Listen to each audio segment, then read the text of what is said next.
एगो माई से भक्त कहत बा कि हे माई आप ही गवावे लू माई, और आप समाज में चाह जालू तो कुल नष्ट हो जाला माई, लेकिन आप ही कृपा होत। भक्त माँ से कहत का बा, आई आप सब सुनी टैलेंट विस्तार चैनल के माध्यम से।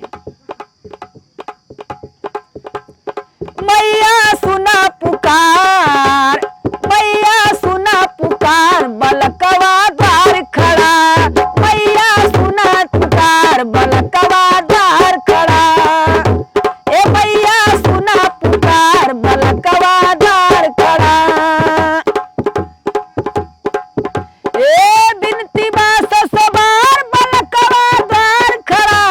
बिनती बा सवार, बलकवा द्वार खड़ा, मैया सुना पुकार, अरे मैया सुना पुकार, बलकवा बलकवा बलकवा द्वार खड़ा,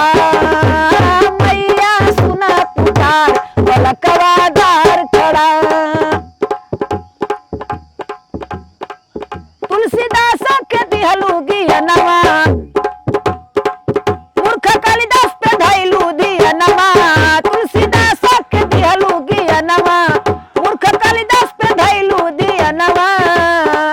अर्जी बाटे हमार, बलकवा द्वार खड़ा, अर्जी बाटे हमार, बलकवा द्वार खड़ा,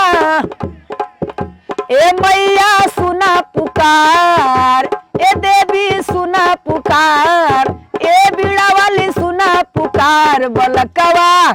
बलकवा बलकवा द्वार खड़ा, मैया सुना पुकार, बलकवा द्वार खड़ा, ए जननी सुना पुकार, बलकवा द्वार खड़ा। घरे घरे सबके देखालू, घरे घरे तू सबके देखालू,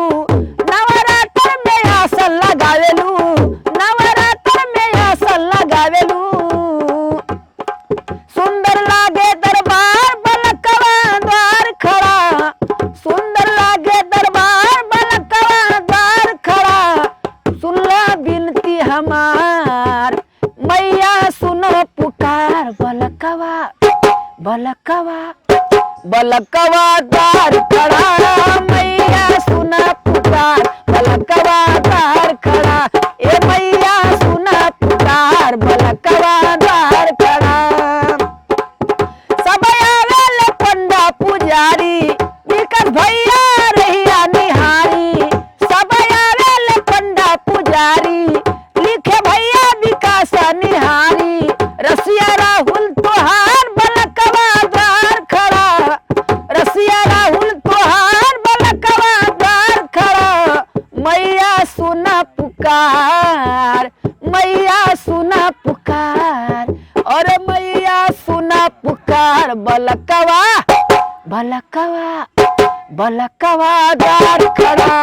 मैया सुना पुकार, बलकवा द्वार खड़ा, ए मैया सुना पुकार, बलकवा द्वार खड़ा, अरे देवी सुना पुकार, बलकवा द्वार खड़ा, अरे जननी सुना पुकार, बलकवा द्वार खड़ा, जगत के हाउ पालनहार, बलकवा द्वार खड़ा। ये देवी गीत हमारा अच्छा लगी, आप सब लाइक सब्सक्राइब कमेंट जरूर करें। जय माता दी।